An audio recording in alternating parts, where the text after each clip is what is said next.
What was the Battle of Oudenarde? When and where was it fought? And what was the end result?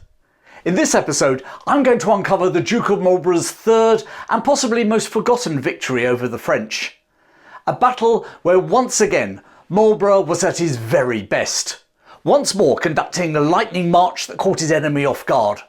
Once more moving troops across the battlefield undetected. And once more brilliantly commanding a coalition army consisting of Dutch, Danes, Germans as well as British Redcoats to victory. But could it also be seen as a battle that he was gifted by his opponents? Because, as you'll see, they were complacent, had a divided leadership, and whilst one of their commanders refused to join in the battle, the other was fighting so furiously in the front line that he lost all sense of what was going on elsewhere on the field. And when you're up against John Churchill, Duke of Marlborough, that was a recipe for disaster. The Battle of Oudenarde was fought in modern-day Belgium in 1708 during the War of the Spanish Succession. That war pitted the armies of Louis XIV of France against a grand coalition of British, Dutch, Austrian, Danish and various German troops. The war itself was all about who would inherit the throne of Spain, Louis's grandson, or a member of the traditional ruling family, the Habsburgs. This is the fourth episode in my series about the Duke of Marlborough and his battles. When I last spoke about the Duke, he had achieved a stunning victory over the French at the Battle of Ramillies in 1706. But rather like his previous victory at Blenheim 2 years before, the battle did not end the war. King Louis brought Marshal Vendôme from Italy to bolster his armies in Flanders, facing the victorious Marlborough. Through 1707, he skillfully avoided being brought to battle by Marlborough, tying down the Allies' best commander and his army, whilst the French were able to achieve two stunning victories in the south. Firstly in Spain, a French-led army was victorious over the Allies at the Battle of Almanza. Here, somewhat bizarrely, an English general, the Duke of Berwick, commanded a French army that defeated an Allied army including English regiments. Berwick was the illegitimate son of the exiled King James II of England, who'd been overthrown in the Glorious Revolution in 1688. Berwick's mother was a certain Arabella Churchill, Marlborough's sister. So not only do we have an English general leading a French army to victory over his fellow countrymen, but young Berwick also happens to be Marlborough's nephew. Welcome to the confusing world of 18th century British and European politics. Later in the summer of 1707, the Allies suffered a further reversal when Prince Eugene of Savoy was defeated at the Siege of Toulon. Despite the Royal Navy blockading the port, the Habsburg army under Prince Eugene was forced to withdraw with heavy losses. Having lost not a single ship, the Royal Navy fleet under Admiral Shovel sailed for home. And en route, 4 ships were wrecked in a storm off the Isles of Scilly. Over 1,000 sailors lost their lives in what is one of the worst maritime disasters in British history. If you're interested, I'll tell that story and its link to the comedy Only Fools and Horses in the future. Meanwhile, his inability to deliver a knockout blow to the French was adding to growing political pressure on Marlborough back in London. The Tory opposition, whom Queen Anne sympathised with, saw the war as a costly drain on resources and wanted to negotiate a peace with France. The Whigs, who dominated Parliament, favoured continuing the conflict until the French gave up their designs on the Spanish throne. When in January 1708 the Queen attempted to force her most senior minister, Sidney Godolphin, to resign and replace him with a Tory minister, Marlborough offered his resignation. The resulting outcry from Britain's European allies and from the Whig majority in Parliament forced Anne to accept both men back. And this marked the first time in British history that the Crown's prerogative to choose its own advisers had been surrendered to Parliament. Anne never forgave this insult, and Marlborough, who had forced this back down, was now skating on thin ice, as both the Tories and the Queen had his card marked. But soon the Queen and the political establishment had something far more serious to worry about. In the March of 1708, the son of the exiled James II, James Francis Stuart, the Old Pretender, attempted to invade Scotland. This was both unfinished business following the overthrow of his father 20 years beforehand, but also in response to the anger felt by many Scots following the 1707 Act of Union with England. the Old Pretender set sail from the French port of Dunkirk in a fleet of 30 ships, accompanied by over 5,000 French troops provided by Louis. Interestingly, one man not accompanying James Francis Stuart was his illegitimate half-brother, the Duke of Berwick. The nephew of Marlborough and the victor of Almanza told the French king that the invasion was a forlorn hope, and he was proved right. When the invasion fleet arrived in the Firth of Forth, they found the Royal Navy under Admiral Byng waiting for them. The French refused James's desperate pleas to be landed, and the expedition returned to France, having accomplished nothing except diverting British troops from Flanders and delaying Marlborough's campaign for the coming summer. Marlborough, commanding approximately 90,000 men in Flanders, had planned for Prince Eugene of Savoy to bring his 40,000 strong Habsburg army from the Moselle region in Germany to join him for a decisive push into northern France. However, the Elector of Hanover, a key German ally, was wary of being left undefended and insisted that the bulk of the army stay in Germany. And that German ruler would, on the death of Queen Anne 6 years later, become King George I of Great Britain. With this Allied horse trading and British concerns about a Jacobite rising in Scotland, the French decided the time was right to strike at Marlborough himself.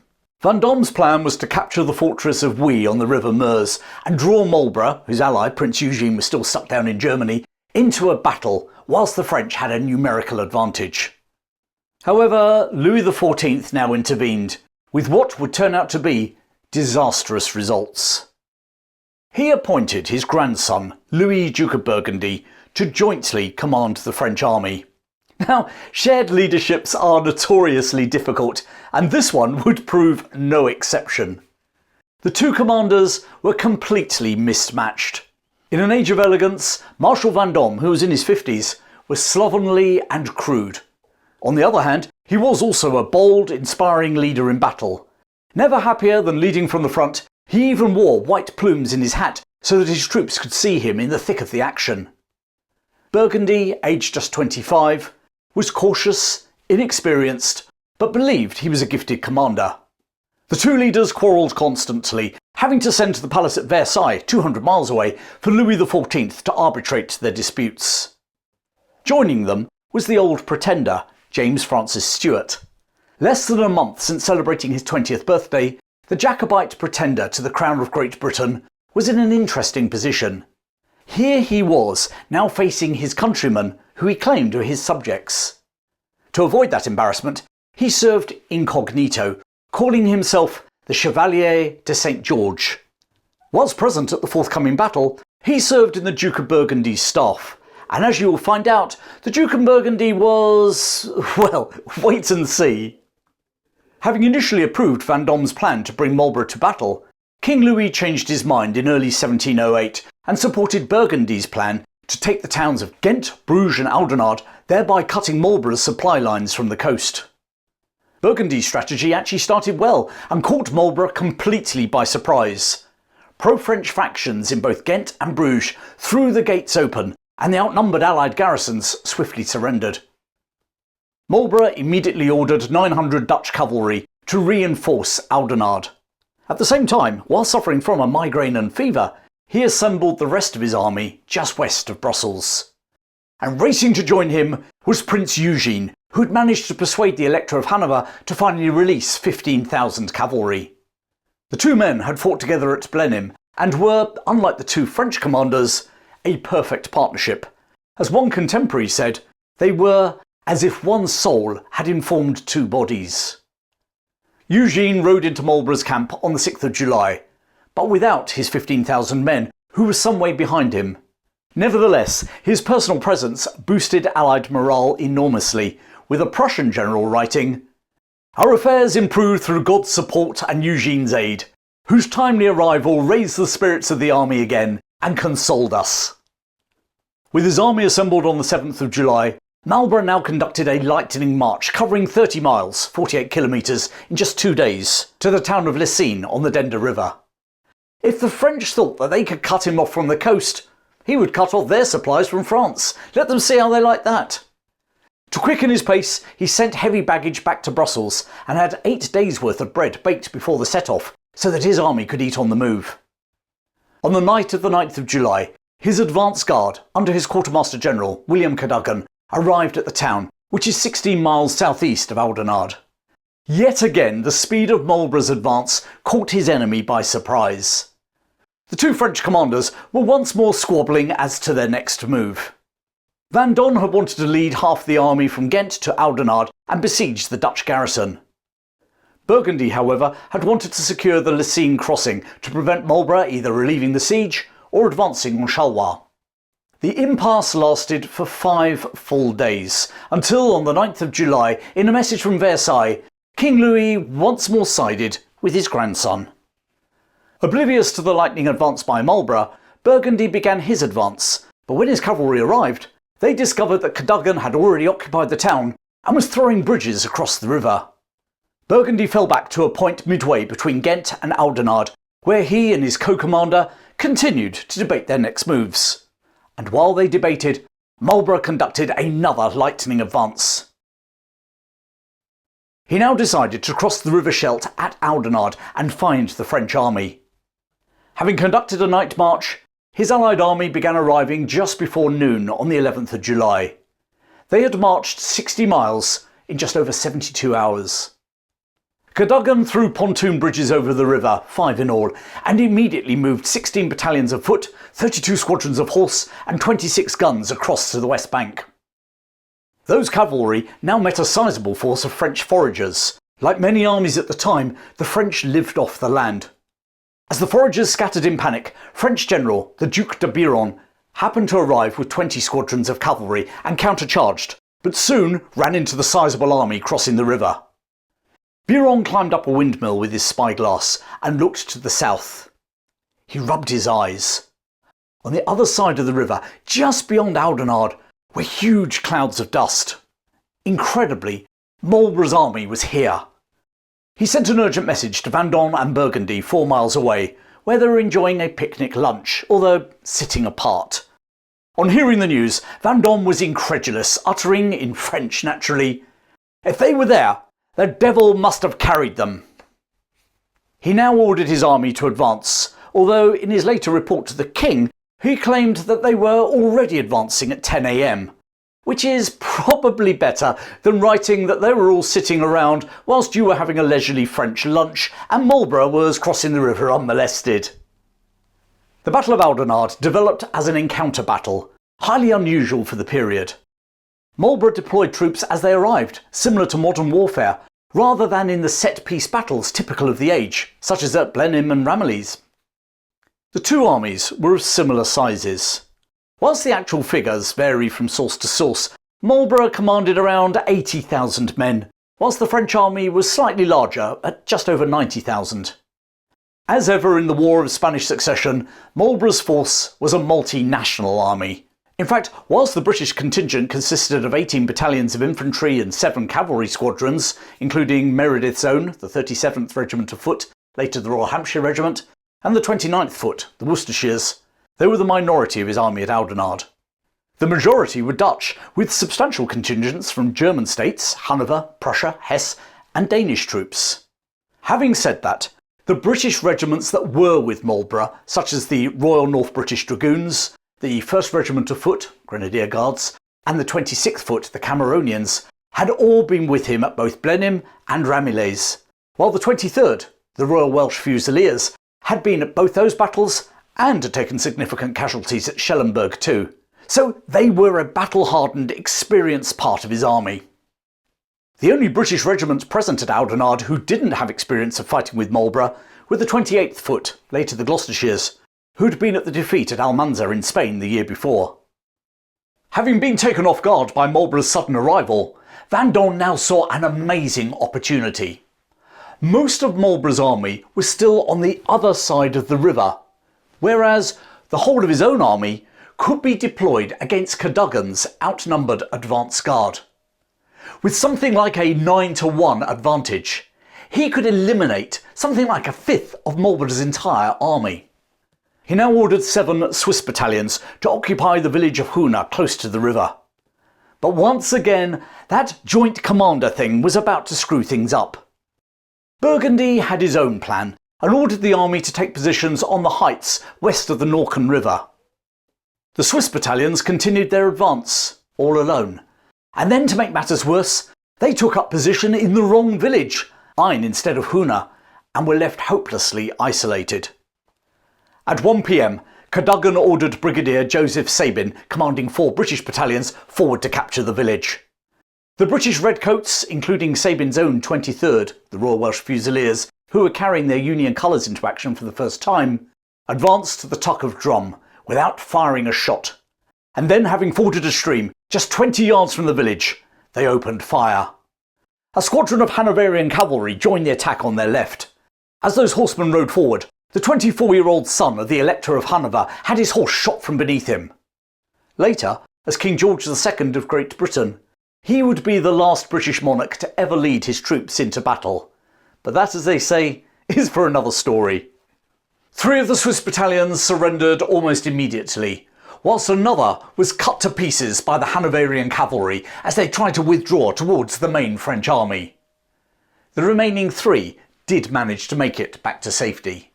By 3 p.m, Marlborough himself had crossed the river with more troops, personally taking command of the Allied left, whilst Prince Eugene took the middle and right, where Cadogan was fighting. Now, did the arrival of the 2 Allied generals cause dismay amongst the French? Well, certainly not for Marshal Vendôme. With the majority of the Allied army still on the other side of the river, and both Marlborough and Eugene within his grasp, he ordered a general advance. The French right wing, under his command, consisting of 30 battalions, would cross the Norken stream and assault the Allies, whilst the left wing, under young Burgundy, would sweep down, rolling up the Allied right flank. Vendôme, pike in hand, now led his men forward. The fighting was intense. Cadogan's men, low on ammunition, started to fall back. Victory was in the French general's grasp. With Burgundy's cavalry charging in, Marlborough was in danger of being trapped. Speaking of which, where was Burgundy? Well, it was that joint commander thing again. Burgundy was persuaded by his chief of staff, who claimed he knew the land well, that the Norken stream was unfordable, and the ground either side of it unsuitable for cavalry. And so, with Cadogan's flank totally exposed and the way to the bridges open, Burgundy stayed put, along with 60 French battalions. Not that Vendôme was aware of this fatal decision. There are some people who believe that generals should lead from the front. Unfortunately, generals are not junior officers. They're there to take a bird's eye view, to coordinate, to command.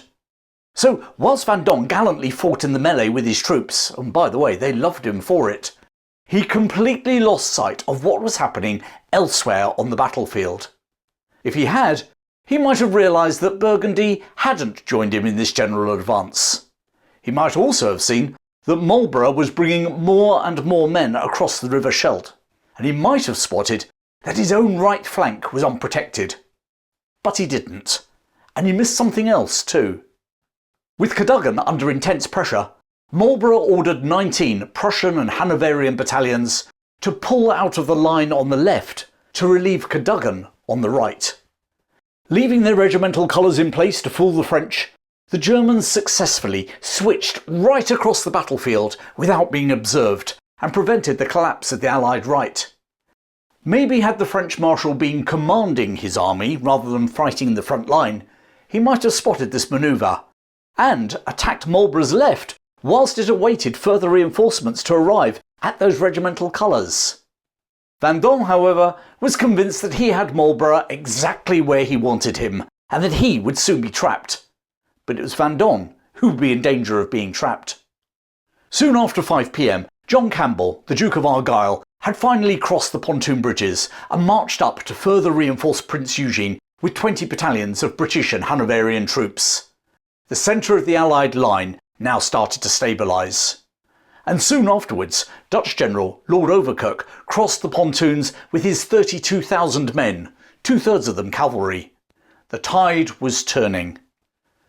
Marlborough now ordered Overkirk to join up with the Danish cavalry and, using the terrain to mask his advance, move up on the high ground to the left of the French army.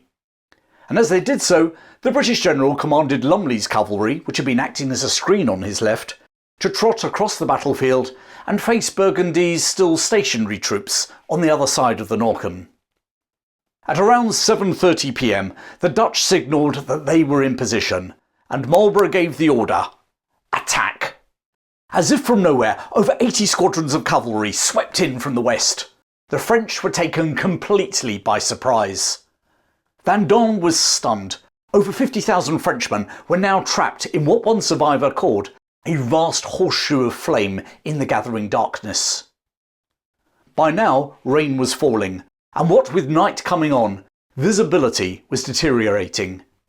As the Allied horseshoe closed, Cadogan and Argyll's British and German troops ran into Overkirk's men charging from the west. Mistaking each other for the French, friendly fire ensued, and so at just before 9 p.m, Marlborough ordered the ceasefire. The field was his. However, as the Duke reported later, another hour of daylight would have enabled me to finish the war. As it was, French losses at the Battle of Oudenarde were in the region of 6,000 killed and wounded and 9,000 captured. Allied losses, on the other hand, were approximately 3,000 killed and wounded, of whom just 250 were British. Almost half of the Allied casualties were sustained by the Dutch, and meanwhile the Danish, Prussian and Hanoverian contingents each had higher casualties than the British too. The most notable British casualty was Lieutenant Colonel Alexander Spotswood, commanding the 10th Foot, later the Lincolnshires. Captured after being wounded, Marlborough personally negotiated his release. He would later become governor of Virginia, where he ordered the expedition that killed the pirate Blackbeard in 1718. Also wounded and captured was French General Biron. An old acquaintance of Marlborough's, they'd fought together when France and England had been allies against the Dutch in the 1670s. After the battle, they dined together and Marlborough asked about the old pretender, but caused more than a few raised eyebrows when he refers to him as the Prince of Wales. Many more French prisoners were captured by French Huguenot officers serving in the Dutch army. These Protestant refugees, who'd fled their homeland when Louis XIV had revoked the Edict of Nantes, ordered their drummers to pound out French assembly calls in the dark, while shouting regimental rallying cries.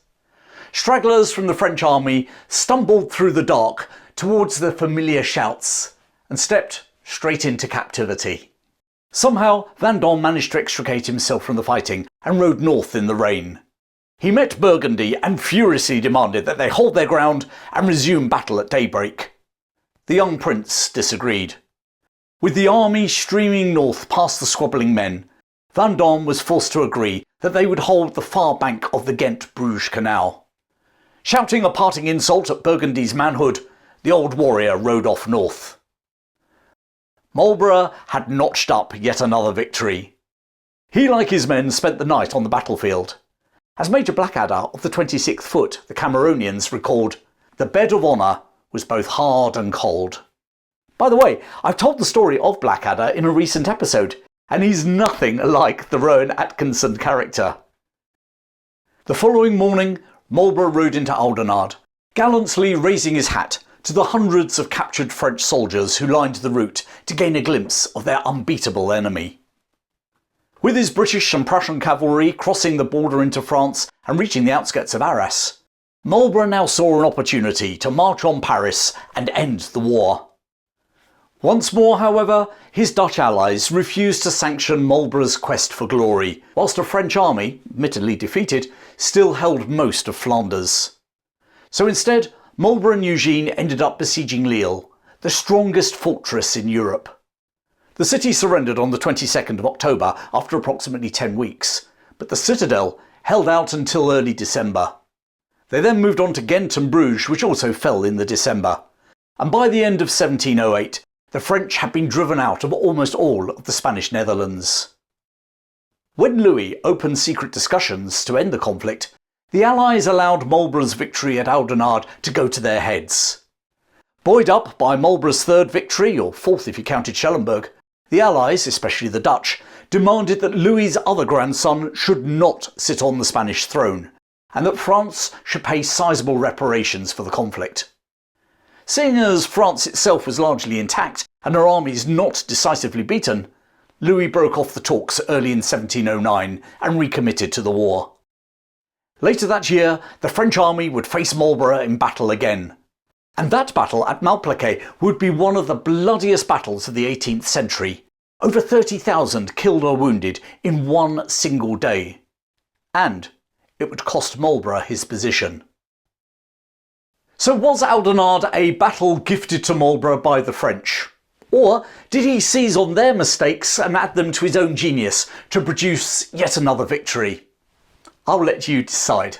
Oh, and if you're interested in Marlborough and his battles, I thoroughly recommend Richard Holmes's book, Marlborough, Britain's Greatest General. There's a link in the description. Also in the description are ways that you can support my channel. And a big thanks to Chris Rands, Glyn, Neil and Catherine for already doing so. Thanks for joining me today. Keep well, and I look forward to sharing even more stories from British history with you very soon.